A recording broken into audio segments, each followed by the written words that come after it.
this is like a horrible thing to say to someone, but like it needed to be said.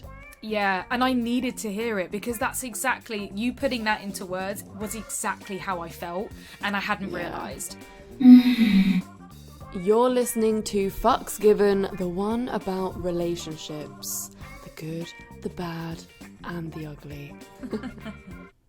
Hi, Florence. Hi, Reed. How are you? I'm okay. I've just been dealing with a bit of a cold, so... You don't sound like you've got a cold, so that's good. Because the last thing that you want on a podcast is someone with a blocked nose. I'm really lucky. My nose never really gets blocked, but when it does, like, I feel for everyone who gets a blocked nose. This is just like... Yeah, it sucks. Like, behind the eyes and in my head, cold kind of thing. I just wanted to say, I've got a little doggo with me. So if there are any, like, squeaks, whines, snores... I was going to say, speaking of sinuses, like, you've got a little pug over there. Little puggo, and if you're watching on YouTube, you'll be able to see her. Her name is Frankie. You can't really see her. It's like black on black right now. You need to do a Simba. Simba. Hey, there you are, Frankie. There you are. Cute. So Frankie is my dude's dog, and I've been looking after her for 2 weeks, and I have to give her back tomorrow. It's so sad. It is so sad. She's I so love cute. her. I love her so much. Yes. Oh, gross. That dog tongue. Yeah. Love you, Frankie. I don't know whether it's sad to mention, but this year was tough because we lost 2 family dogs. Oh, I know. That was tough. That was... I didn't realise how great lapdogs were until I've been looking after Frankie for 2 weeks. The comfort a small dog on your lap gives you is like nothing else. Like, and you don't understand how they come so package sized. You like look at them, and you're like, how are you so small? And I don't understand. So cute. Like, they're like little walking hot water bottles. They're so lovely. Literally that. Like, this is what she is to me right now. It's like a little hot water bottle. Oh, I mean, this isn't like the fucking dog podcast. So we will start talking about sex actually. At some point. Oh no, not sex today, is it? It's relationships. Although that also sex is going to be a part of it. We've got quite a deep episode coming up, I would say. Reed, you've had something going on that you've been holding close to your heart. Yeah, it sounds so dramatic, but I guess it is. And after speaking to Sam about it all, he's cool with me talking about it on the podcast. The main news has been that we have been on a break, on a month-long break. So yeah, that's kind of what I've been going through the past month over the holidays, and why I couldn't really talk about it because too. The holiday thing I was unsure about because I wanted to put in the break, and there were 2 mindsets of like, am I doing this at the wrong time? You know, it's just before the holidays where you want to get cozy up with somebody, where you want your partner there, where it's all like romanticized and every movie's about motherfucking love. Was it the perfect time where you're supposed to be surrounded by friends and family and you will have lots of distractions? So yeah, it was true. There is never a good time for a break. That is like, there is never the perfect time. But I've got a lot to say. Or every time's the perfect time, you know? Yeah, every time's the perfect time. You know, going through the battles of like, is a break just delaying the inevitable to is like, you know, it's every single article I motherfucking read quoted Friends. Every single one of them. By the end of it, I was like, oh my God, like, I'm done now with that. We were on a break, because I thought it was a really toxic break in Friends. It was not a good break. No, it wasn't. So what was it about taking a break that, like, what was calling you to a break rather than a breakup? So the break was actually quite dramatic. It happened over a weekend. I had no plans or even thoughts or intentions around having a break-in or breaking up. It was just one of those things that it like hit me, and I was like, oh my goodness, like we need to do this. Something isn't working, something isn't right.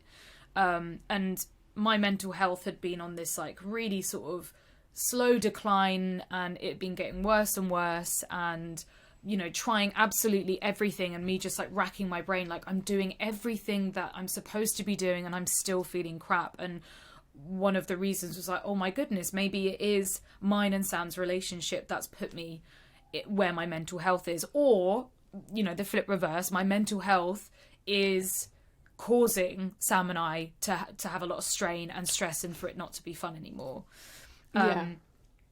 So yeah, that was kind of it. It was like we had a weekend that was supposed to be amazing, and parts of it were great, but we had 2 big arguments, and I was just like, holy shit, like something big needs to change. It doesn't matter how many times you want something or suggest something or you try and talk about something. It wasn't working from both of our sides. So it was like we both needed the break to really go, holy fucking shit, this is serious, and and take a step back and like really work on ourselves as individuals before we could come together. And so I mean, it's been fucking amazing. Like, it's been incredible. It's been hard, don't get me wrong, it's been so hard. There have been many, many tears, many lonely nights, many like, have I made a mistake? What have I done? Heartbreak, like gone through all the roller coaster emotions. But it's just been the best thing that we both could have done. Not just me from my side, but Sam also agrees. It's like, as much as he really struggled with it at the beginning, he was like, it's amazing. Like, I feel like a new person. So yeah, I think breaks only work when you both are really ready to work at it and make a change within yourselves, not for the other person, and you're not hoping the other person changes. This has to be a change within yourself. And also when you really discuss the rules and stick to the rules and the boundaries, then yeah, I feel like you can have a successful break. I've heard plenty people talk about really successful breaks. Even Kitty Underhill, who we've had on the podcast before, she was saying that she had a really successful break with her partner of 3 months, and it completely changed everything. And then also I was just voice noting my good old mate, and she had a break for a year from her partner, and now they have a house together and they're thinking about a future together. So it can really work in your favor, but it's not for everyone. I think a lot of the time a break does help you realize what you know, like what you don't have, or what you actually want in a relationship that you can't get. So yeah, it's just been a lot of self-reflection. It's so easy to be blinded by things when you're actually in the relationship, because you've got everything else, like, you know, the sex and the cuddles and the intimacy and like the codependency. And absolutely, yeah. You need to take a step back from that to realize what you really want in like the relationship and in life as well. Yeah. Like, I feel like you can't really see that very well when you're in a relationship. Yeah, well, the codependency made it almost impossible. I think the codependency made me blind to it, made me blind to all the problems, all the issues, and I kept, you know, like wanting to talk about it, or just being like, you know, is this me? Is it because my mental health's really bad? Am I not dealing with this situation properly? Am I causing all the arguments for no reason? To the codependency being every time I felt low or down, I relied on Sam to make me feel better. And that became the norm. And that put a huge strain on him, because he ended up feeling like a carer. And that's not good. And then a huge strain on me, where I'm not self-soothing, I'm not looking after myself. So anytime I felt a bit shit, I would expect him to make me feel good, give me cuddles, like come see me. I would go see him. And it created this bad pattern, this bad habit that neither of us could see was bad.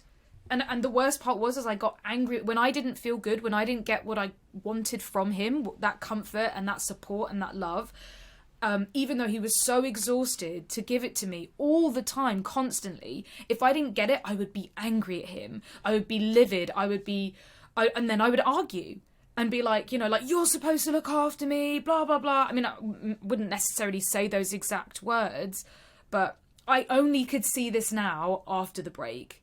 while I was in the break, Interesting. I couldn't see any of it. It just felt normal. It just felt so like, but that's what you're supposed to do. Yeah, this is what a relationship's supposed to be, you know? Yeah. When I'm sad, of course I'm gonna call him. But Yeah. there's like such a fine line of calling someone when when something bad has happened and you really are struggling and you need their support, to calling them every moment, once a day, 3 times a week, whatever it is, like every moment, because you feel down and you feel that like almost like cloud of depression over you, and you're hoping desperately that they're going to say something that's like great and it's going to make you feel better, but they not that they don't, they can't, because nothing can get you out of that codependency, depression, mental health slug except for you. It's almost like having a partner there makes it almost impossible for you to get out of it yourself.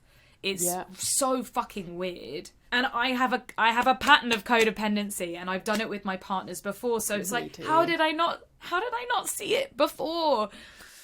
But of course it took the break to be like, oh yeah, that was unhealthy. How do you feel about it now? Like, how long have you been in the break, and have you seen Sam since the break?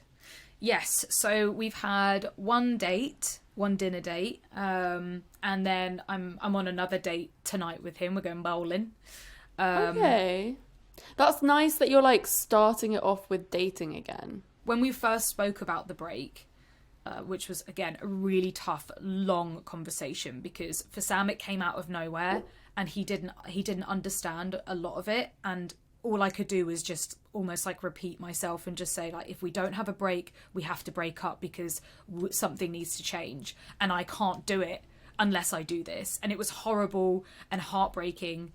But everything I read, because I read a lot, which is mad for me being dyslexic, but I read so much, like almost too much, too obsessively, which went too far, but trying to find out what the perfect break is. There isn't an answer for the perfect break, because every individual is different, every couple is different, every situation is different. Sam and I are in a privileged position because we don't live together. We have 2 separate places. Yes.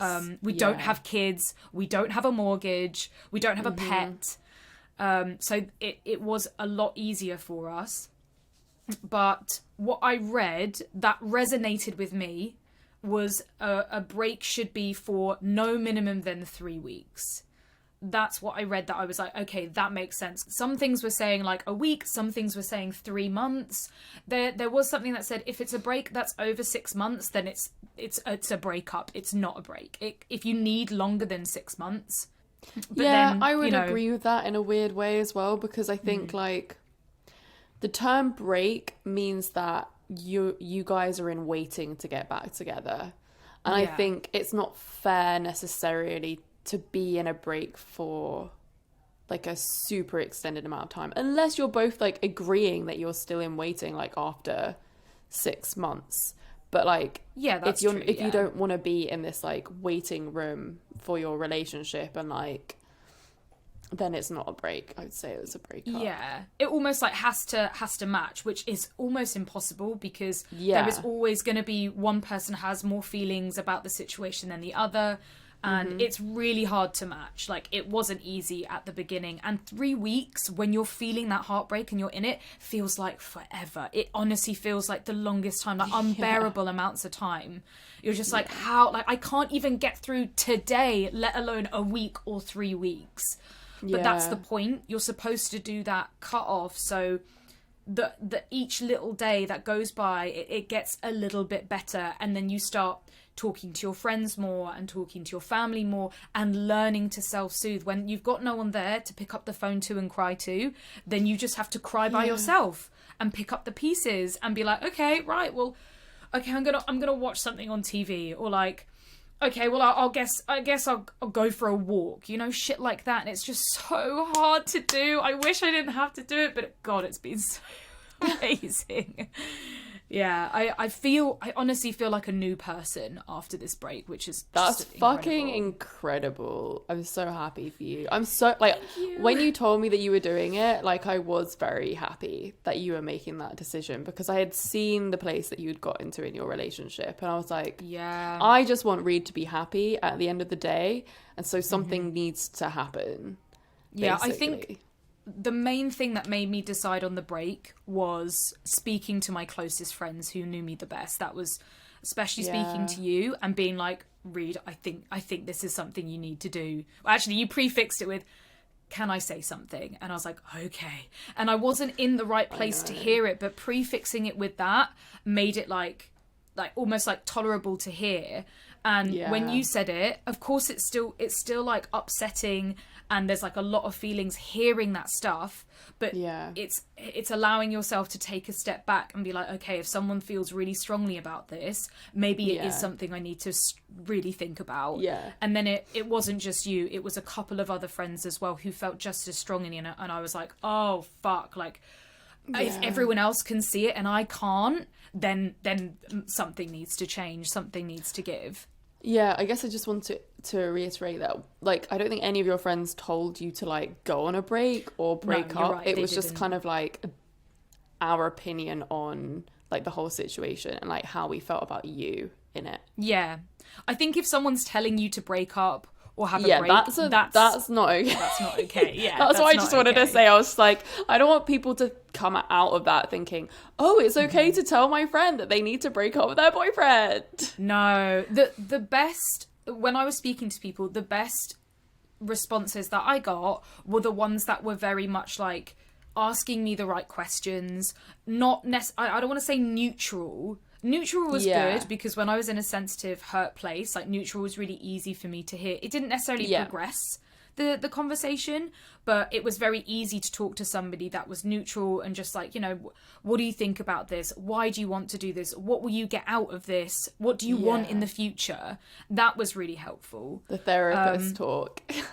The therapist talk. Basically just trying to like uncover more, because when you're in that position your head's just so crazy, full of thoughts. It's maddening. I also like there's something about getting advice from friends though that sometimes I'm like, I wonder if it's just me, but sometimes people's opinions then inform my own opinions, and that gets really complicated for me, because I feel like friends should say how they feel about things. But then you have to take time to digest what they say. Don't like act suddenly from what your friend said, you know, like you have to sit with what they said and think like, does this ring true for me? Have I been feeling the same way? And like that, all of those thoughts. No one should give you their opinion without you asking, really. That's not like a good listening buddy, unless they're like itching to say something, and then that's on them, because that can be really hard to hear. If somebody wants to know your opinion, they'll ask for it. What do you think I should do? And then they're ready to hear. How did you feel when I was like, can I say something? It's almost like, well, I appreciated it. There was that part of me that was like, oh my god, she's prefixed it. Okay, buckle up. Like, I'm ready to hear something that I might not like, especially when it is like a really close mate, a best mate, talking about the person that you've been in love with and had such a close relationship with. And it's also something I didn't want to hear either, you know, like even though in the back of my head I knew it was something that needed to happen, hearing it made it real, and I didn't want to face the reality, but I did because I spoke to you about it. There was still a part of me that wanted to hear it, even if it was going to be really tough. I still really appreciated the way you handled that conversation. Doggo, sorry. I know, she's like, something happening outside the room. Grumbling. So yeah, the way that you spoke about it, I think was a light bulb moment. As much as it was a hard conversation to hear, but that wasn't on you and the way that you spoke about it. I think it was just like, even if you were so pleasant and tender and like sweet about it, I still might not have wanted to hear it, you know? I remember saying it and I was like, I want to cry saying this to you. Like, I felt like emotions like bubbling up, because I was just like, I don't know if you mind me saying exactly what I said, but I was just like, I feel like you've lost your spark. And like that made me so sad to say, because like I've known you for so long, and like I know you when you're like at your best, and like it's even making me sad now, because I was just like, this is like a horrible thing to say to someone, but like it needed to be said. Yeah, and I needed to hear it because that's exactly, you putting that into words was exactly how I felt, and I hadn't realised. Especially when you're just in the thick of like gradually just feeling shit and like your mental health just going a little bit out of control here and there and not coping. And you're right, that's exactly how it felt. It felt like I had lost my spark. But again, these things take fucking time. There was a moment where you messaged me just being like, oh, actually, we're not going to do this. I'm not going to break up with him. And I was like, shit, well, I've really put my foot in it. I've been the friend that said something and now they stay together and now it's forever going to be awkward. No. It would never be awkward because your opinion is still very valuable.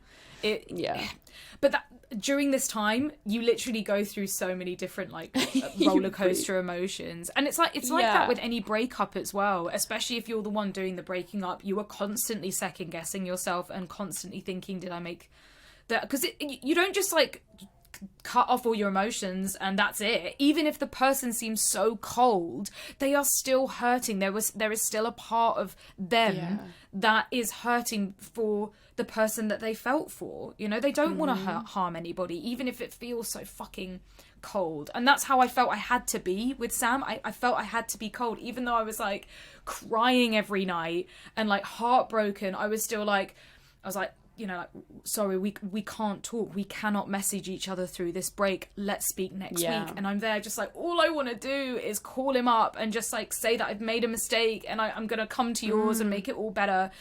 And it was like, honestly, fucking hard. Yeah, I can imagine. I feel like when I went through my last breakup, like I remember texting him the next day just being like, what have we done? What have we done?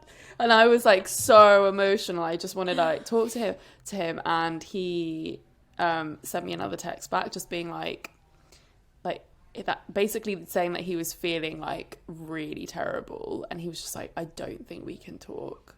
Yeah, because it just makes it so much harder. Yeah.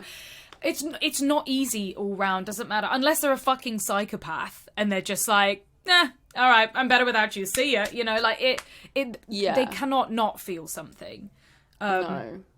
So yeah, it's been long, very, very long. And when I put down the break in motion, before even I did the break, I did a lot of like journaling and writing down. I did like the pros and cons list. I did the things that I want in a relationship, the things that the important things to me, the values to me that I need to have, not want to have, but need to have in a relationship for it to be successful. Yeah. And of course those things can change, but it really helped me physically see that I had made the right decision then and there, that there was, that it wasn't just all caught up in my brain, like fucking whirling around like a chaotic tornado, that it was down on a bit of paper. And I wrote a lot, even like nonsensical stuff. I just had a notepad around and I would write sentences, I would write lines. And Sam did the same thing. Sam did a lot of stuff, and we both agreed during this period that we were going to really work on ourselves. And work on ourselves to do better. Like, I bought loads of books. I mean, I've read one half of a book of like 7 that I bought. You know, I'm getting there. 7. There were so many books. Are you ever going to read those summer books? That's something that I would do, and I'd like literally read none of them. Yeah, I'm going to try. I really am, because I bought that Come As You Are book. And I bought... yeah, so good. Yeah, I bought like I bought another 2 books. You from bought Esther the Perel. actual book though, and not the audiobook? I'm so shocked. Yeah. Maybe I don't know. I'm trying also to get off my phone. Like I'm literally, I've got my book in front of me and I'm putting down the book to quickly check my phone. Like, yeah. I'm trying so hard to put in better practices. And my sleep, oh my God, my sleep was so fucked up. It was so fucked up. And so again, I was like, book, yeah. Like, but I would still fuck it up. I'd still be on my phone till 2 a.m. And then I'd be like, right, I'm not winding down yet. I'll read some book. And I'm there like trying to fucking read a book at like 2, 3 a.m. Just like, your nocturnal habits are great for me in LA though, when we're like having chats on the phone. I'm getting like little voice notes from Reed still, like when I'm like, oh shit, the UK's gone to bed. Yeah, that was tough. The sleep part was sucked balls, because again, if you're not sleeping properly, and like it was a mixture of insomnia to oversleeping. So it'd be like, it was just the whole shebang. And the more time that you're awake, the more time you're thinking and obsessing and wondering what they're doing and wondering, and like just overthinking everything. How do you feel getting all of that off your chest? Yeah, really amazing. It was so fucking hard not talking to the podcast about it. So hard. But I'm really glad that I waited, because if I had spoken about it as and when it was happening, it would have been a completely different story. I think I would have just been like fucking like depressed and miserable and just like, I think I've made a mistake and I know this is right. And it's just like, it's so good talking about it now when I've had that time to reflect and I can see the change and what good it's done. And it's good to mention those aspects as well, that like you did go through these waves of emotions. So that, like, I feel like people need to know the process. But I still think, like, I definitely think it's good that you waited to talk about it.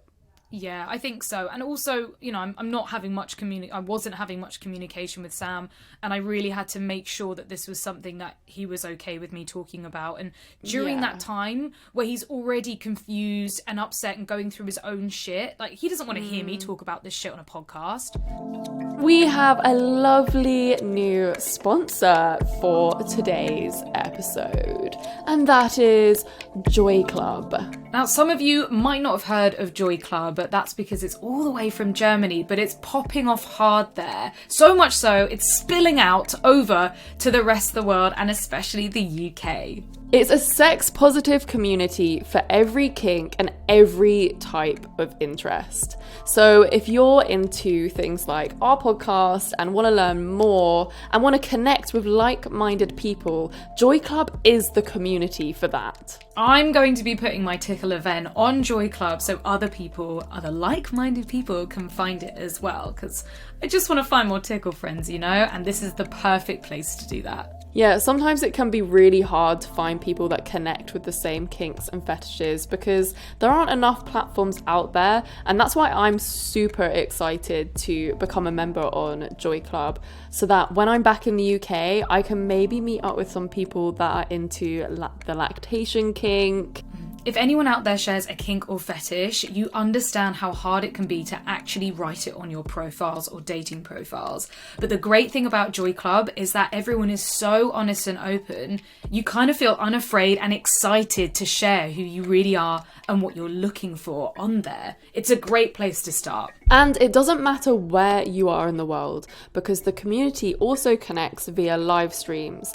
There are educational tutorials like learning how to tie shibari rope, which is something that I'm personally very invested in learning about. And the best bit to anyone that lives in the UK is that it's free for the whole year. And as you know, we love talking and sharing everything about sex, which is why we are so excited to connect you with Joy Club. So get yourself signed up to joyclub.com and check it out. Explore, connect, meet, and play. When we started this podcast episode, we were thinking about like it being about the end of relationships and the beginning of relationships. Like, how do you know if you want to end a relationship? How do you know if you want to start one?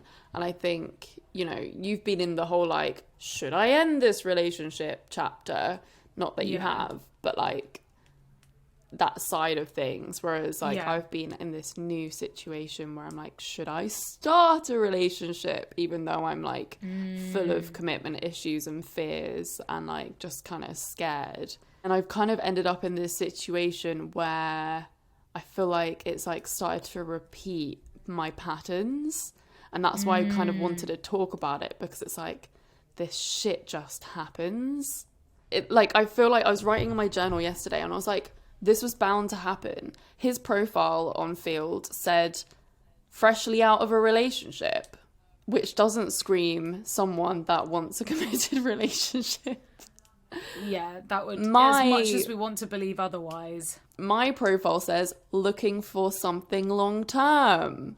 Yeah. So like we both went into this date thinking like, oh yeah, this isn't gonna go anywhere. And then we just like really liked each other, and it kind of got like swept away in those feelings.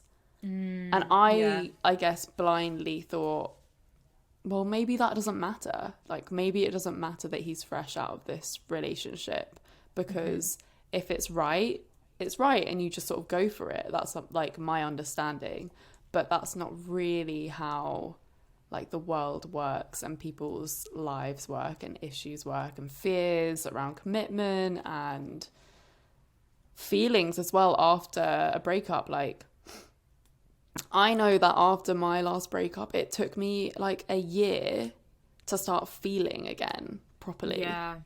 Like, I couldn't feel feelings like I used to because I had been so hurt. Yeah. And I think that's basically what's been happening in this new thing, is just like one side of it isn't able to kind of match the other side. So I'm now in this situation where I'm like looking after his fucking dog for 2 weeks, doing all the girlfriend duties. Yeah. Literally doing the girlfriend duties. And then we're having talks about like leaving it open to dating. So I'm thinking like I'm dating again. I've started chatting to people and I'm like on the dating apps like, the fuck? Like, I don't want to be doing this. I don't want to be doing this. Don't make me do it. And I'm like in this weird position where he's been away for like 2 weeks for the holidays and for work. I'm going to see him tomorrow. And I've got to figure out like whether I wait around for him to figure out how to feel something. Oh my God, it's been like so up and down. Like, I know that like he really likes me and all of these things, and he's been so communicative.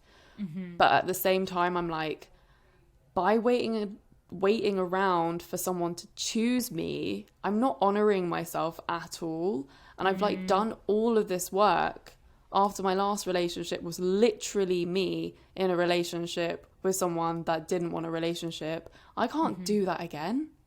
What is it that stops us from seeing a profile and seeing those warning flags, but then still ignoring them and going for it anyway? There was something like, I guess when I first got here as well, I was like, yeah, well, you know, I'm not dating like seriously yet.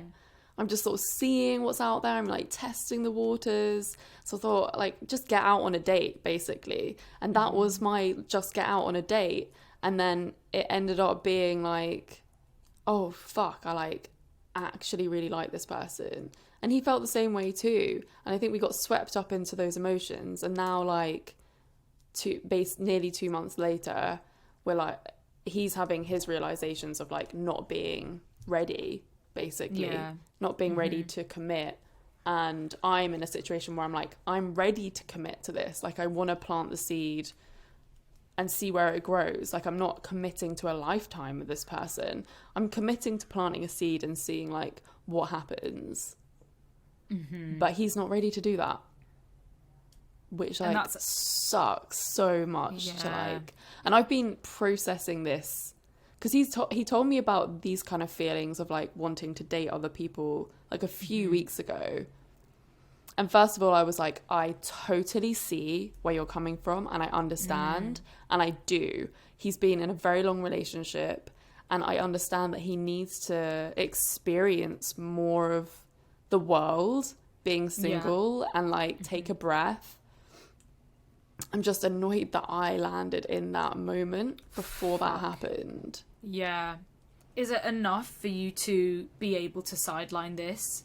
For them to do what they want and you to do what you want? And then if something happens in the future, that's great. But if not, and you've moved on, then that's the way it is? Or is it like I don't want to say ultimatum because it gets a bad rep, but sometimes you need to ask somebody, like, I want something more, and if I can't get more, then I can't do this anymore. I don't want to do an ultimatum at all.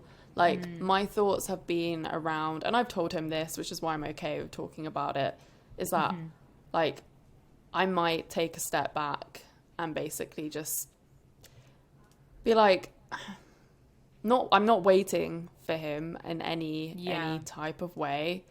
I might have to step back if he needs to date other people, because as much as I thought I was okay with that, because I was like, I know that he's not going to find anyone like me. it doesn't, like, I don't want to be compared to, I don't want other women to be compared to me. I don't it doesn't feel right in myself to be in a situation where someone's experiencing other people so that they can figure out how they feel about me. Yeah, it doesn't seem right. I mean, we know the healthy option here is to stop things, is to take a step back, but it's not as easy as that. It's always more complicated, especially if you found someone that is so communicative and the way that they speak about things, and that can make it even harder because it's like there's a lot of like I don't knows and like lack of certainty. But it's like, you know, it's probably because he doesn't know either. No. He's just trying to figure it out. Like, we're all humans just like making mistakes. But it's ultimately you know, you have to go with your gut on this one and make the decision. Yeah. I'm going to see him and then kind of figure out from there. But I think I have made my decision, really. Yeah. And it just that's sucks. Heartbreaking. Yeah. It sucks so much because I'm just like, I don't fucking deserve this. And no. I deserve more than this. And I thought that this was that. That's what sucks about it. Yeah. It is tough. You do deserve someone to just, like, be your everything and do everything for you. And I mean, not that much, but like... No, I didn't mean do everything for you. But... I just deserve someone that, like, wants to, like, feels the same way as me and, like, sees the potential in something enough to be like, yeah, let's see where this goes and we can, like, commit to that idea together. And I don't think, like, part of me is like, am I too fast? Am I, like, taking things too fast and stuff? But, like, went up to fucking Sonoma for Thanksgiving and I met his family. So it's like, how... I mean, he's just come out of a 6-year relationship. It's like he doesn't know how to be single. He only knows how to play the boyfriend.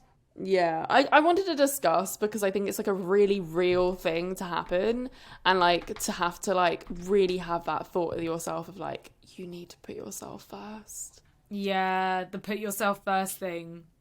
Yeah, fucking hard because we've never had to put, well, we've never been able to put ourselves first, especially as women. Yeah, putting yourself first means you're just like, there's something wrong with you. You're bitchy, self-centered. Like, I almost feel like it's a fucking test for me as well, because it's like, look, your last relationship was all about this, about you like being there anyway. If you didn't have the commitment, I'm like, is it the test? Is this the test? Is this the learning? Why can't we just see things? Like, where's motherfucking Captain Hindsight with his big red flag coming over and just being like, whoa there. Whoa, steady on. I mean, the fucking red flag was his fucking profile and I didn't... like, there was all that communication as well, but, like, he said 1,000 times that, like, he's in a... Like, he started dating again because he wants to find the one and, like, you know, all those things. And then, to me, that means you want a relationship. And also, what on top of this is like, it's really fucking rainy in LA and I'm depressed because of the weather. And if I don't have him around, I don't have many friends here. And I started getting really sad about that. Because I'm like, he became like a big part of my support network out here. Mm-hmm. And if I step away, I don't have that at all. But maybe it's the push I need to make one. So in terms of like whether you should start a relationship or not, this is probably not the right way to start one. I did, before we go, want to talk about like how to have a successful break. So being firm, and I think being serious and having clear boundaries. But the boundaries is the hard part because you never really know like what boundaries to put in. What worked for us was like minimal messaging, but even then we argued through the messaging, so it's not really great. What worked best for me was we had a day that we could message each other on, especially through the Christmas period. So it was like Wednesday we can have a little text, every Wednesday we could have a little text, And then it was also, we scheduled in calls or check-ins once a week, a call check-in. But I couldn't see his face. I couldn't do a video call. I couldn't meet up with him because I felt like if I saw him, then I would just cave. So I think not seeing each other is really important.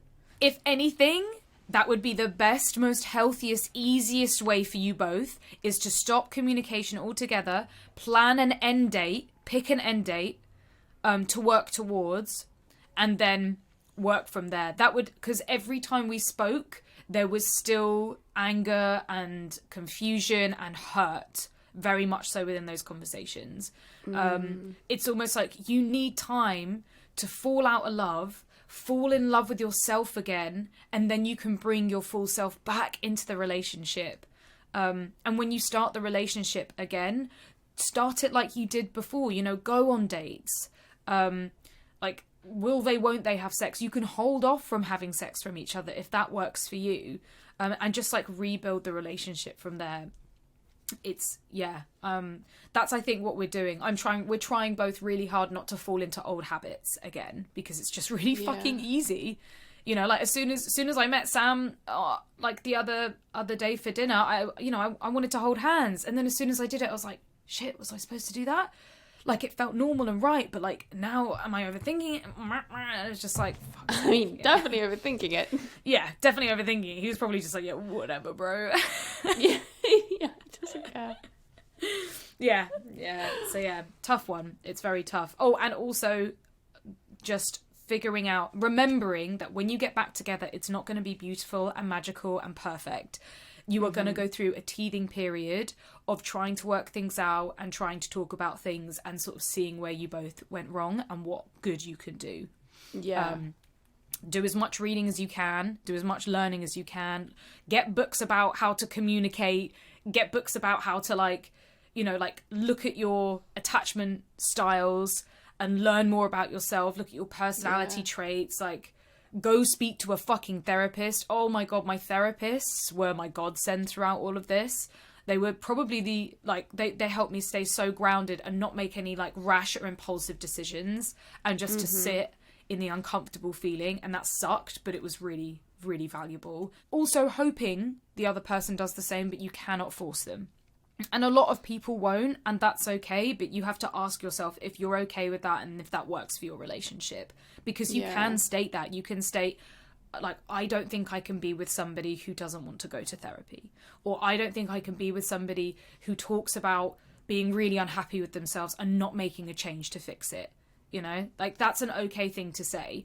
But you can't be like, you need to go to therapy. You need to, I don't know, cut out all your bad habits and like go to the fucking gym. Like, you can't say that. That's not fair. That makes you, I don't want to say the bad person, but that's not how they're ever going to respond positively. Yeah. It's about putting down them goddamn boundaries. So yeah, I hope this podcast episode has been helpful to anyone going through similar situations or unsure whether or not they should end their relationship, or if they're not in a good place right now and they don't know what else to do, or if they want to put in a break. A break can be really fucking useful. Don't listen to all, like, just take what you read with a pinch of salt. You have to go with your gut. Oh, and goodbye, Frankie. Now, everyone say goodbye to Frankie. She's got a little wet nose. Oh, Frankie, you're so cute. We, if you want to stay in touch with us, please follow our Instagram at Come Curious, and of course our personal accounts, Read Amber X and Florence Bark. And make sure you follow and subscribe and like and rate. The ratings and the comments that you can like do on Apple Podcasts help so much. So if you do love this podcast, if you write us a review, like, it means so much. Other people see those reviews and think, oh yeah, I'll listen to this podcast because everyone's reviewing it really, really well. So rate us 5 stars if you love us, and give us a review, because we need you guys' support. Yes, please. But if you also have some constructive criticism, send it to our Instagram DMs rather than the review part. Yes, please. Please, because I kind of fucked us over. Yeah, as Kelsey Dara says at the end of our podcast, because we're sensitive. Especially right now, man. deep in the feels. I know. And I have to give back my therapy dog? Like, what? No. On my, like, days where I felt really shit the last week, when I woke up and, like, let Frankie out of her crate and she, like, bounds up into me and she's just, like, licking my face and I'm like, ah. And, like, she just makes me laugh, like, immediately. And she's just so cute. I think if you can have a dog, do it. But just be sensible and smart about it. We don't want no, like, fucking... We don't want no lockdown dogs that get put back into, like, rehoming. It's so sad. Yeah. Just get temporary... Foster dogs. Yeah. Oh, we're back to doing the dog podcast now. Yeah, okay. So we'll stop. It's time for us to go, I think. Yes, I think so. See you next Thursday, Curious Buggers. See you Love next you Thursday. all. Love you. Mwah. Bye. Bye.